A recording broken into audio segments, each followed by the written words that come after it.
you just hope that this area is spared, and you're not seeing these high numbers of storm surge. We just have to wait and see. Yeah. I feel terrible for those folks who own that I little hotel know. right there. Just got back in. Yeah, they just. I mean, if you've ever remodeled a day in your life, Mhm. you know what a chore it is, and have to maybe go through it again after this storm Yeah. would break their back. Ugh. That would be terrible. So we hope everything goes well for them. And Jennifer Titus, we're going to be checking in with you all day long as you're up there in the Crystal River area, which is going to see a lot of this A impact from the whole storm lot of surge. this impact. Yeah. And I know the downtown area she was showing us earlier, boarded up, sandbags down, ready for this surge to come later on today. I want to show you Doral. I think we have some video too of the impacts of Helene in Florida here already. You can see it moving through the area, just the power of the bands of this storm here too. Look at the trees there, the rain coming down. And again, we're going to see that wind, we're going to see the rain, but it's this water event that is what is everybody's so fearful of. The storm surge is what we're preparing for. And that area looked like it was going to be the safe place to kind of evacuate just like about 48 hours ago, but there they are dealing with the effects of it because, as Mike and Amanda have been telling us all morning long, this storm is just so large, there's just no way to get away from it. If you're in Florida, if you're even into Georgia, 1,500 miles north to south where the rain bands go. So this is what everybody's going to be dealing with all day long. We also have some video from the southernmost point. Yeah. This is courtesy of EarthCam. We've been looking at this all morning long as the waves have kind of been crashing along that down there at the southernmost point. At last check, they were around 55 to 60 miles an hour, I do believe, is what they were getting, and certainly a lot of waves. All that stuff is coming up our way. What's crazy is that this actually looks a little better than what we saw earlier. Oddly this enough, morning. it's like, oh, it's calming crashing down. well Yeah, over that. You for had sure. huge surf in the area, obviously still very rough, but we are expecting this storm to be just as powerful moving our way, and the extent of it too, just a massive storm moving up the Gulf. We want to point out here, too, there's a lot to cover this morning, not only from the forecast. We're expecting a live news conference from Governor Ron DeSantis from Tallahassee at the top of the hour in about 12 minutes or so, give or take a few. At 10 a.m., Hernando County is going to have a news conference from their Emergency Operations Center. We were speaking live to Sheriff Al Nienhuis just a short time ago earlier today, talking about some folks in evacuation zone A. He was hoping everybody was going to get out of there at least by noon today because he said they're going to need to. We're also going to hear from Hillsborough County's EOC. Got a lot to cover here this morning, but we want to go back to the latest track in the forecast on Hurricane Helene with meteorologist Amanda Pappas. Amanda? Good morning to you, Jameis and Caitlin. What we have is a Category 2 hurricane right now. So what we need to know, and if you are just tuning in right now, this thing is intensifying rapidly. We're going to see this strengthen and get better organized as we head into the next couple of hours. So that means the same, though, for impacts in terms of us. So we do know that with that earlier advisory at 5 a.m., this was downgraded to being a Category 3 by the time it makes the landfall along the Big Bend of Florida towards Perry. But those impacts are going to be felt far outside of that cone. Take a look. We can see there's hurricane warnings for our northern coastal zones. We have a tropical storm warning all across the area. The system makes landfall tonight around 10-11 p.m. near Perry or Steinhatchee, places that were previously hit by Debbie and Idalia.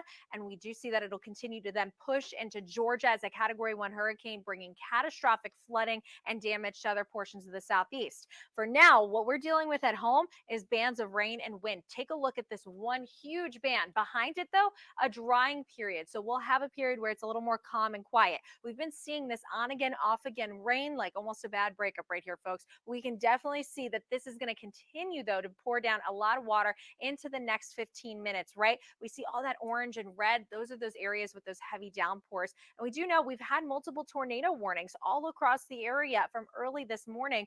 And we do see that they're going to continue as we have a good amount of rain over towards portions of downtown Tampa, Brandon, Fishhawk, along with Fort Meade, over towards Avon Park, Wauchula, Sebring, seeing a lot of that heavy rain. I'm keeping a close eye on any rotation with our velocity right now. We're going to continue to monitor any sort of rotation that comes, any sort of spin in the atmosphere for any isolated tornadoes, because we have a tornado watch. But let's talk about when and where. So we do see the Futurecast is showing us that landfall is right around 10-11 p.m. We feel the major impacts after 3 o'clock this afternoon.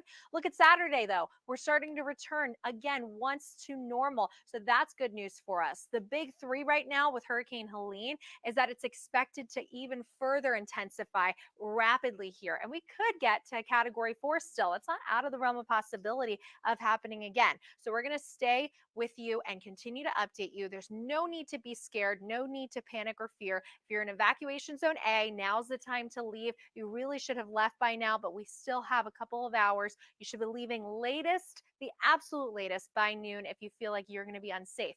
Now, if you have a way to really keep yourself going, if you're okay with being without electricity and your home is elevated enough, you're fine. Not everyone has to evacuate. It really just depends on you. You need to determine your risk and know exactly what you're comfortable with doing. I'm not going to hype it up. These are just the facts. So you determine your risk in terms of storm surge. But remember, the surge is the most deadly part and most impactful part of Hurricane Helene. So record storm surge, speaking of which, is possible for late today into tonight. And then because of how strong those winds are, not only are they pushing up a ton of water, creating all this storm surge, but they're also going to create power outages come later this afternoon. Again, after 3 o'clock, we'll see those power outages. But let's talk about the storm surge in depth. We see 10 to 15 feet over towards Citrus County, 8 to 12 potentially for some of our other northern counties. And look at these winds right now, right here. We are so close to seeing 40-mile-per-hour wind gusts. And you know what that means? The Skyway Bridge will close. So I anticipate that happening in the next couple of hours. And our power outage index showing us later this afternoon, that's when, bam, we could start to see some of those power outages. So the when for today, from today up until early tomorrow, but we got to talk more about those impacts in depth. And that's where I'm bringing in my good friend and partner in crime, meteorologist Mike Prangley. Always good to be with you here, Amanda. We've done many storms, and this one really just have we ever seen a storm this large that we've tracked So together? I large. don't think so. Historic surge on the way because of how large it is, right, Mike? That That's wind right. field. Well, the storm surge is tied to the size and the And the wind. intensity. Yeah. Mhm. So, and that wind is going to cause problems. So the big three, okay, leave zone A. I mean, can't say it any simpler than that. The water is rising. We're already seeing what's happening in Sarasota. Nick Volchuro showing us firsthand why we need to leave. And this storm's not even close yet. Okay, so just keep that in mind. Record storm surge late today and tonight. Yeah, record storm surge. Think about this. Water, we haven't seen this high. All right, so this levels of a good 2 feet above where we saw with Idalia last year. And we saw just the incredible images of all that water with Idalia. It was pretty amazing. This one, unfortunately, even more water than Idalia. And then the bridge is expected to close, as Amanda was talking about, with those power outages coming this afternoon into tonight. So again, we still have a long way to go with this system. And as we look at these big three, we really have to buckle down and stay in our safe spots. We look outside at our beautiful Tampa Bay. I know, lovely to live here, but boy, we got all this water. And as we know here in Tampa Bay, when these hurricanes come north and come close to home, they can cause big issues, but we know how to prepare. And that's why we've been preparing you for, boy, a good 7 to 10 days as a weather team, because we knew today would be the big impact today into tonight. And we're already seeing those winds really start to come up in St. Pete, up near 40 miles per hour, Sarasota, 35 miles per hour. And what we're waiting on is that wind shift to the southwest. And once that happens, that water will really come up. So notice we're going to see that wind continue to increase. The wind starting to switch to the south and southwest by later this afternoon.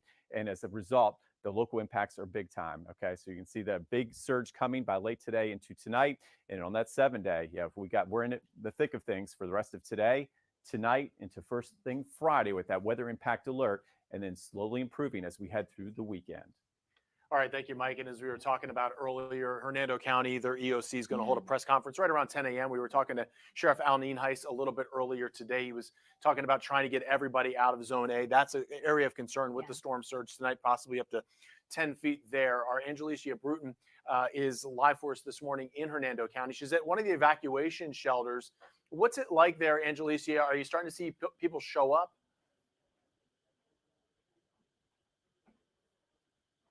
Yeah, Jameson, this shelter opened yesterday at 8 a.m. and they say they can hold hundreds of people. But when you look behind me, you can see there's a lot of empty space here. They say they can hold hundreds, but I can see probably about a dozen families here. They are located in 3 different spots in the school. This gym right here is being used for families. The cafeteria is being used for people with special needs, and they're using classrooms for pets right now. They say that they are accommodating some needs. People with special needs can expect to have a cot when they come. Everyone can get 3 meals a day, but the superintendent says this is the lifeboat and not the love boat. He wants people to bring anything they need to keep them comfortable. That's why you can see some people brought air mattresses, there's chairs. anything they need to keep them comfortable. And he's saying that he's not sure how long they'll have the space available. They're going to be listening in on those updates coming in at 10 to see how long the space will be needed. But again, this evacuation is in place for zone A, B, and C, and that also includes low-lying neighborhoods and mobile home communities. And if you've been to Hernando County, that's pretty much the whole area. So they're expecting a lot more people to come in throughout the day. They just opened their doors at 7 a.m. and people are just starting to come back from breakfast right now, and they're having a little bit more traffic. Live in Hernando, Angelicia Bruton, 10 Tampa Bay. All right, Angelicia, thank you. And sometimes that's a good sign that there's not a lot of people there, only because that means maybe some folks already left and got out of Right. town or staying with somebody else. Hopefully staying with family and Yeah. friends. And a lot of times too, the other thing is that folks, wonder why school was canceled yesterday. They've got to get these schools ready That right for there. evacuation shelters. Yeah. And that's exactly why there was no school in a lot of our counties yesterday. They got to get them ready. Right. Now we're going to see a lot of impacts, of course, here in Florida, and we are monitoring those for you with team coverage today. Georgia also going to see the brunt of this storm as well. And Jasmine Monroe is in Waycross, Georgia right now. She has an update for us there. Jasmine, you can see it's raining in your area too. Yes.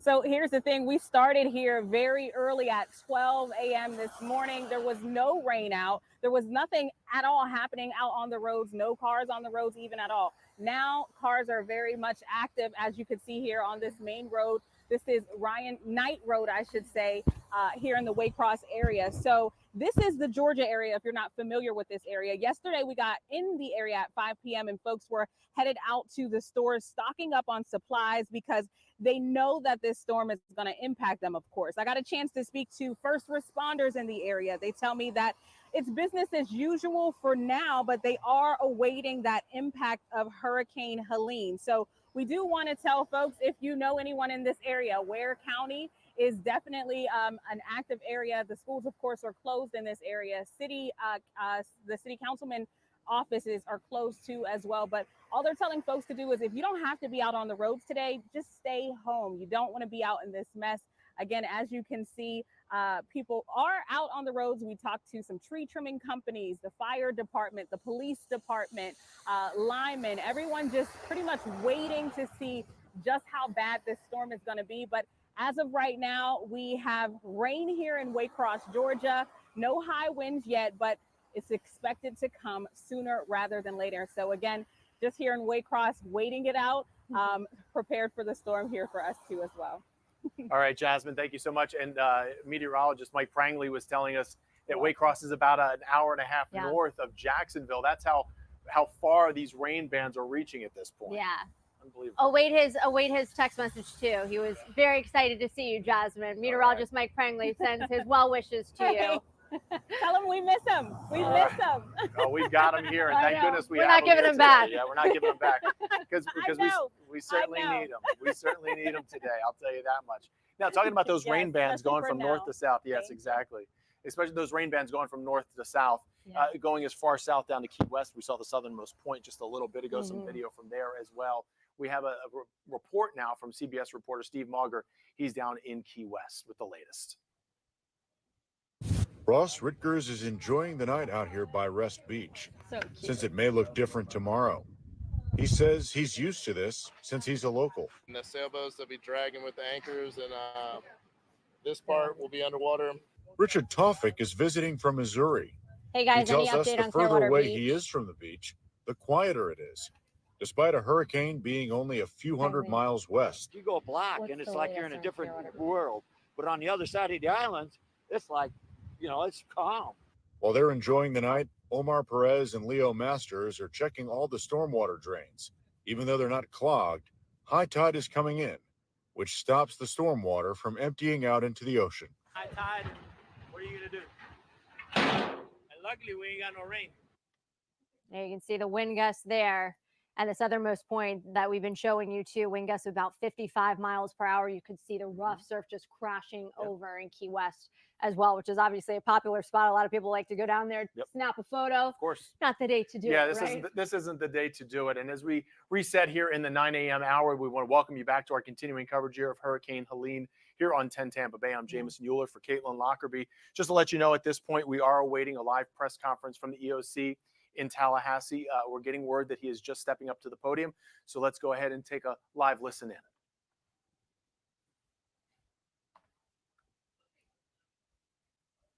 Oh, okay. Okay, it looks like we're still waiting to establish that shot for you. There he is. There he As is. you know, as of 8 a.m., Hurricane Helene is now a Category 2 hurricane. It is located 365 miles south of Apalachicola. It is expected to speed up throughout the day, and it's expected to make landfall in northern Florida sometime this evening. Maximum sustained winds are currently about 100 miles per hour. It is possible that this storm could make landfall as a major hurricane, as a Category 3, or even potentially a Category 4. It is moving fast. More rainfall is, of course, expected, and it could lead to significant storm surge in our coastal areas. And so we are prepared for that, of course, and we'll see what happens in terms of the intensification. I think that these things can rapidly intensify. Sometimes they become major. Sometimes there's changes. So we're just going to continue to do our thing and assume that this is going to be a major hurricane when it makes landfall. This is a very large storm. So you're going to see tropical weather that's going to extend hundreds of miles away from the center of the storm. It doesn't necessarily mean you're going to have a hurricane Category 3 winds, say on the east coast of Florida, but you are going to have tropical conditions, and it's going to be nasty throughout the latter part of the day here in the state of Florida. We are, of course, looking at the track. If you look at the 8 a.m. advisory, and I think this has been happening probably for the last 8 hours, the models are nudging the center of the storm a little bit east. And that's significant when you're talking about Tallahassee, because I think yesterday we were looking at an eye wall that was probably just on the western part of the city. When storms hit, the northeast part of the storm is usually the most damaging. And so to the extent it is tracking east and mirroring more of an Idalia track rather than a direct hit on Tallahassee, that is going to impact the extent of the damage. This area has not had a major hurricane hit in quite some time, and certainly nobody in recent memory has seen a storm of this magnitude that has hit. So we'll watch that. There's no guarantee that it's going to continue on that trend, but we have seen that slight trend, and that could potentially be very impactful if you're talking another 30 or 40 miles to the east versus maintaining course or even toggling a little bit west. There will be debris either way.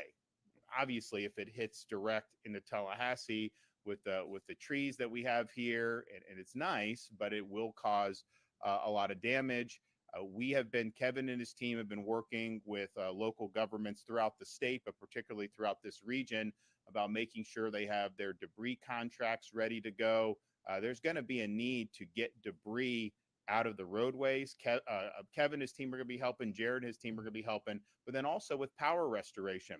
You want to be able to get the power back on. The linemen are going to have to access these power lines, and that could be more challenging in an area like Tallahassee than it would be in areas that may not be as wooded. So those debris, all local governments, do your debris contracts. You're going to get FEMA reimbursement for this. Fiscally constrained counties, we've stepped up at the state level and helped them in the past, but I think you can anticipate that there's going to be a need for some serious debris removal. So please take the appropriate steps.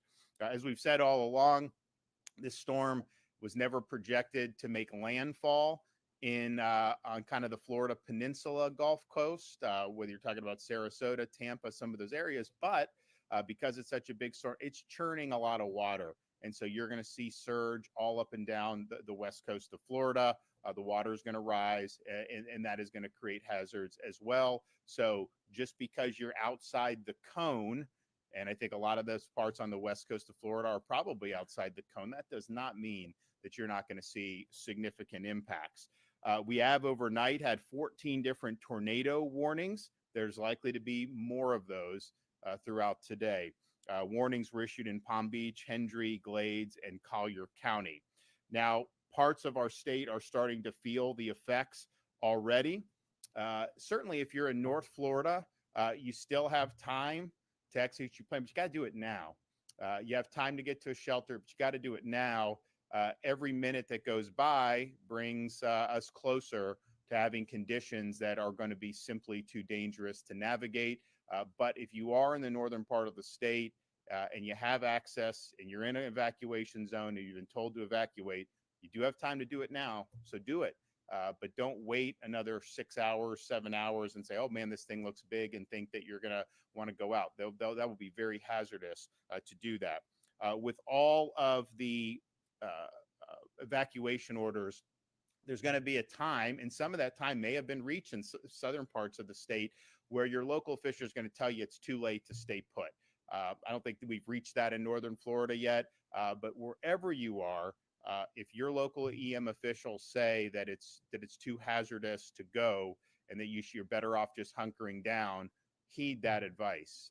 I know Jared's talking about with the folks about the winds. We're looking at the Skyway Bridge is having, I don't know if they've closed it yet, but I think that was imminent. So you're starting to see this. So just listen to your local officials, depending on where you are in the state. And there will become a time in North Florida as the hours pass today where they may tell you stay put.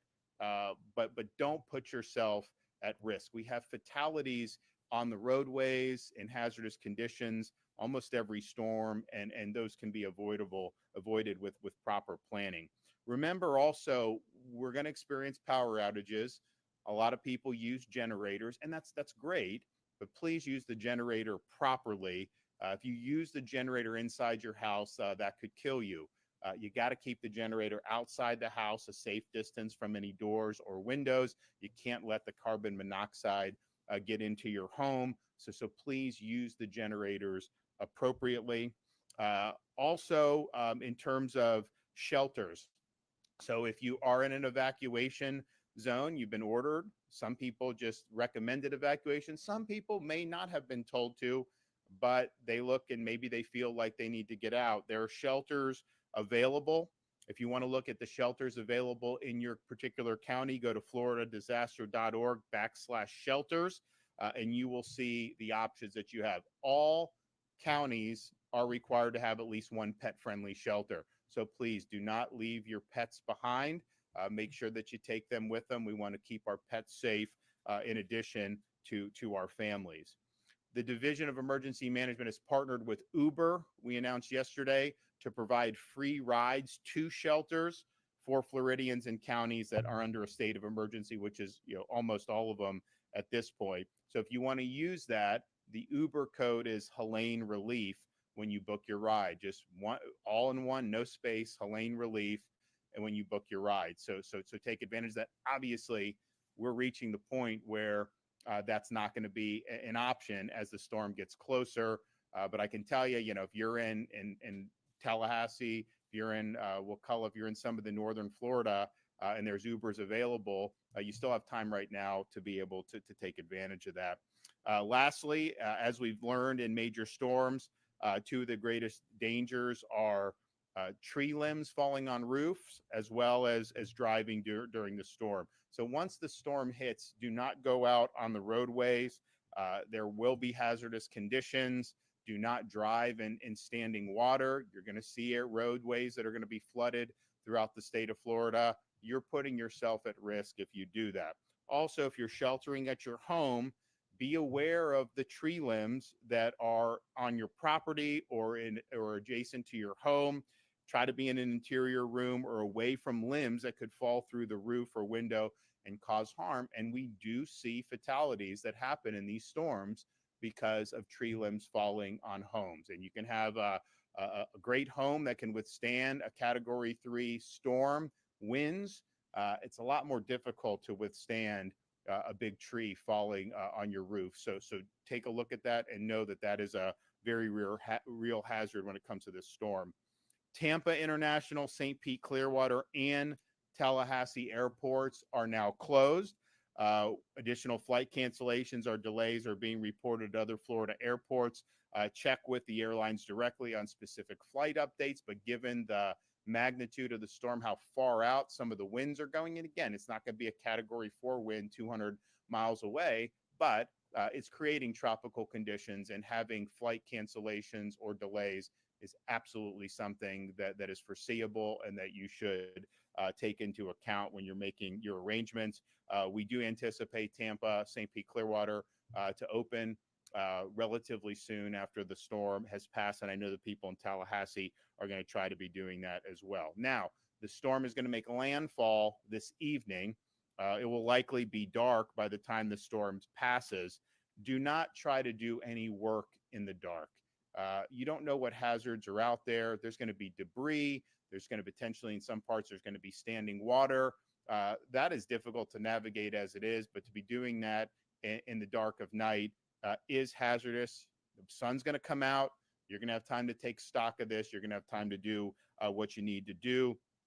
When you do that, make sure you're using proper ladder safety. We do have people that have accidents, and we've seen fatalities based on misuses of ladders. There are going to be groups that are coming into Florida that will help you with some of the things that may be damaged to your house. And Kevin and his team have worked hard with these groups now. We work with them for many storms. And so if you have somebody that's elderly, don't put yourself at risk by jumping on a ladder to remove a tree that may have fallen on your property. We get some of these guys to go out there and help you. There's going to be a lot of assistance available. So particularly for those who are elderly or who may be at risk, don't take the risk of doing that. Also, pay attention to live wires and avoid standing water. Now, the Division of Emergency Management has a total of 1,100 missions that are in progress. As Kevin mentioned, some of that is pre-storm, but a lot of that is people wanting to be prepared for post-storm response. And so they're going to continue fulfilling those requests. And that's everything from high water vehicles to generators to personnel. And we're going to continue to work with our folks, particularly our fiscally constrained counties up here in North Florida. There are 35,000 shelf-stable meals that are staged near the anticipated area of storm impact, and they will be deployed as needed.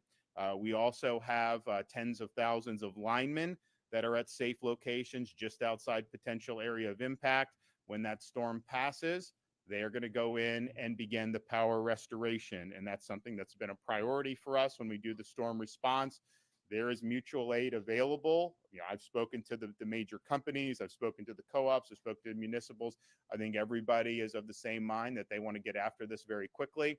So if you have access to the mutual aid, take it. We want to be helpful at the state level to be able to help you do that. Whatever damage this brings, if we're able to get people back up on their feet with the electrical, that makes a huge difference. And obviously, we want to get the debris out of the road so people can move around again. So that is available, and we want to put those to use. Of course, we've mentioned many times how we use the Starlink internet devices. We've got over 100 that are deployed in areas that could lose the internet.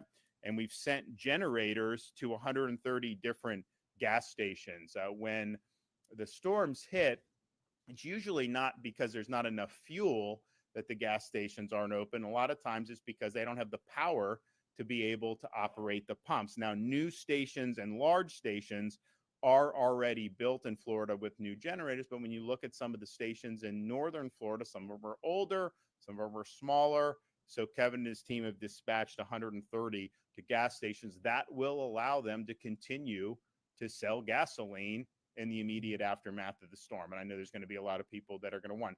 Kevin, I mentioned yesterday, and DEM have executed fuel contracts. So we've brought in a lot of fuel to the state of Florida. We haven't seen fuel shortages. I mean, there have been some lines places, but the fuel has been able to be replenished. So we feel good about the fuel situation that we're doing. We now have 3,500 soldiers. We can surge that by another 2,000 from our National Guard if needed. We have 200 state troopers with Florida Highway Patrol that will also deploy immediately following the storm. Florida Department of Transportation has 1,700 of its members that are working on preparing and staging and response to the storm.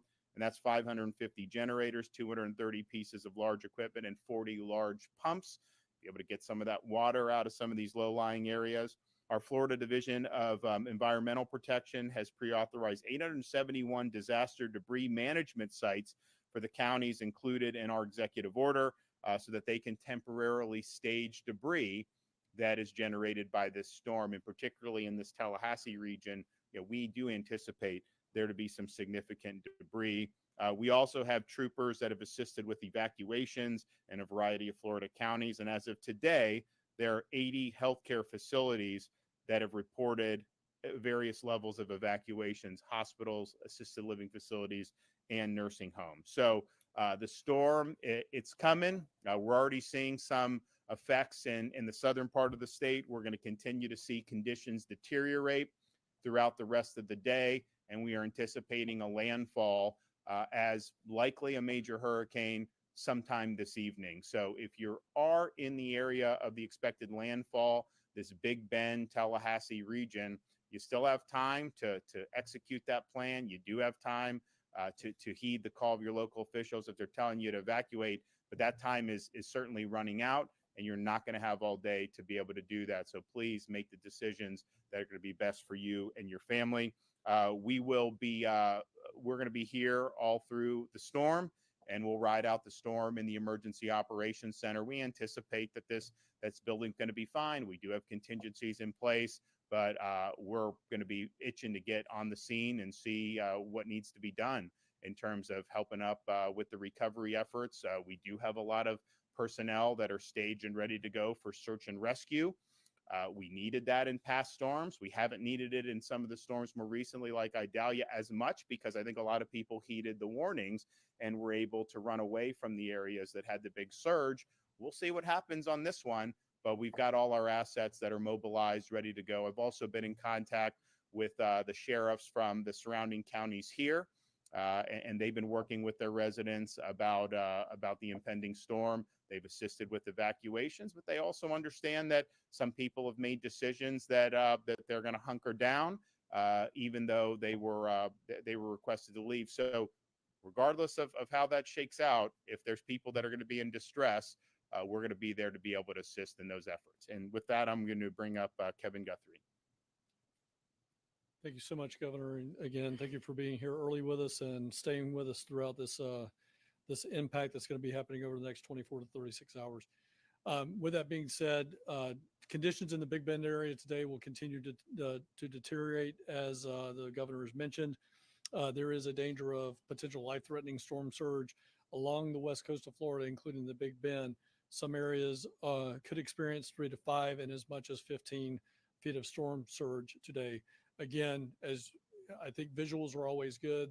The men standing here with me are, around 6 feet tall, maybe a little bit taller. And, that's going to be as high as we can reach. It's going to be much higher than that. So you cannot survive that. So please make sure you're evacuating the area. If you're in the North Florida area, you do have time to evacuate, but that time is now. It is right now. You need to be moving to a location. We have shelters across the Big Bend area that are available. So please, if you need that information, floridadisaster.org/shelters to find out where a shelter is available for you. Please remember that evacuating doesn't mean you have to go all the way to Atlanta, Georgia. In fact, as the governor said yesterday, it's probably not the best place to go is up towards Georgia, as this is where that storm is going to go and dump a lot of rain. You only need to drive tens of miles. Again, get yourself to a shelter. That's where we need you to go. If you don't want to stay in a shelter, then yes, you're going to need to move west towards Pensacola, towards the deeper portions of the Panhandle, and seek some type of shelter in a hotel there. Again, you can get to that through our website by getting to Visit Florida and get that information. As the governor said before, we have the free Uber ride, so please make sure you're taking advantage of that. Again, we do not have a lot of mass transportation in the fiscally constrained counties around Tallahassee. So the division has activated a bus contract, and we are providing buses to individuals in the surrounding communities. If you need a ride and you're in the Big Bend area, you've got the Uber capability, but you also have the ability of calling 1-800-729-3413. Again, that's 1-800-729-3413, and we will send a transportation asset to pick you up. Again, we need to act on that right now. If you choose to shelter in place, you need to stay put until the storm has passed. I would also encourage you to call somebody and tell them you're sheltering in place. That way, there's some type of check and balance there so that we know that you did not evacuate. Again, we don't want you to shelter in place, but if you decide to do that, make sure you call a friend or a loved one outside the area and let them know. But don't forget, to call them after to let them know that you're safe. If you hear trees snapping, this is a very, very valid point. We haven't really had an opportunity to talk about this. If you hear trees snapping around your home, treat it like a tornado. At that point in time, get to an interior portion of your home, most likely a bathroom, get as low as you can. If you have some type of protective material, a heavy blanket, a comforter, maybe a very, very small, thin mattress, get to that point, put it over the top of yourselves and hunker down there. Treat it just as you would a tornado. You will hear tree snapping. Pine trees snapping sound an awful lot like fireworks or potentially gunshots. So please make sure if you hear that, act immediately. Get to the interior portion of your home, away from glass, most likely a bathroom, and stay there until you hear that sound stop. If again, for the people in the Tallahassee area, if all of a sudden it goes from catastrophic trees popping to absolutely nothing, that does not mean the storm is over. What that actually means is you're in the eye of the hurricane. All right. Do not go out and survey damage. This eye is projected to be anywhere from 50 miles wide to 20 miles wide. But again, if it's moving at 21 miles an hour and it's a 20-mile wide eye wall, you may have only 30 minutes, 45 minutes before that eye wall collapses right back on you and trees start snapping again. So again, if it goes from horrible and terrible to absolutely nothing, there's a 99% chance that you're in the eye wall. Stay in place. Do not move. We want to make sure you do that. Don't go in outdoors until it's deemed to be safe. If you lose power and are going to be using a generator, as the governor said, we want you to follow our 20-20-20 rule. There's an opportunity to do the last 20, but we want to keep it outdoors, 20 feet away from your home and away from all windows. You're going to wait 20 minutes before you refuel that generator. And then you make sure you keep it on a dry, flat surface, and then invest $20 to get you a carbon monoxide detector and put it inside your home. That'll save your life. Residents needing assistance, residents needing resources before and after the hurricane can call our state assistance information line at 1-800-342-3557. Again, that's 1-800-342-3557.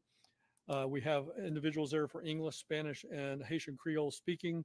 And then also be sure to follow us on X, Instagram at FLSERT, that's at Florida CERT, and then on Facebook at FDM. And again, Governor, as well as John and Jared, thank you so much for everything you do for the Division of Emergency Management. Appreciate you. All right. Thank you, Governor, for your leadership. Thank you. All right. Kevin, We're getting a for lot your of leadership at information Division, updates General there Haas. from the governor. He spoke to us yesterday, Yep. shortly after 9 o'clock in the morning, too. As of right now, I want to let you know, just from our own team of meteorologists, Mike Prangley just letting us know, this storm is 280 miles southwest of Tampa right now. We're already seeing the impacts to our area in terms of some surge, some flooding in some areas. The governor saying it's about 100-mile-per-hour max sustained winds right now. This is a Category 2 storm expected to intensify before making landfall later on tonight. We're watching the track. We're going to get an update shortly. It is supposed to be in the Big Bend area, but we are watching that, monitoring it closely.